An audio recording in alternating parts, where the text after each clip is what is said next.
Guys, ভিডিওটা দিতে একটু লেট হলো, এর জন্য কিছু মনে করো না। তোমরা তো জানো দুজনে মিলে রাতের বেলায় বার্থডে সেলিব্রেট করেছি। বন্ধুরা আসবে ওর, এর জন্য চলে গেলাম SLJ শপে। তারপরে কেক নিয়ে চলে আসলাম। অনেক কেক দেখে নিচ্ছিলাম, ওই ভাইয়াটা দাম বলছিল আর কেক দেখাচ্ছিল, তো ভাইয়াটা আবার নাম লিখে দিল।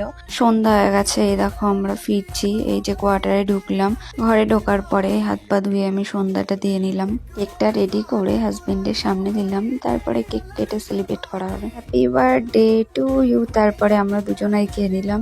ওর ফ্রেন্ড ছিল, ও ভিডিও করছিল আর ছবি তুলে দিচ্ছিল, ও খেয়ে নিল। তারপরে ও আবার একটু ডান্স করে নিল, ওর গালে একটু কেকটা লাগিয়ে দিলাম। খাওয়ার মেনুতে ছিল গ্রিন রাইস, 5 রকমের ভাজা, ডাল, বাঁধাকপি, চিকেন, দই কাতলা, চাটনি, পাঁপড়, পায়েস, ফিরনি, 5 রকমের মিষ্টি। ভিডিওটি ভালো লাগলে বন্ধুরা লাইক কমেন্ট করে পাশে থাকবেন। দেখা হচ্ছে নেক্সট কোনো শর্ট ভিডিওতে। ভালো থাকবেন, সুস্থ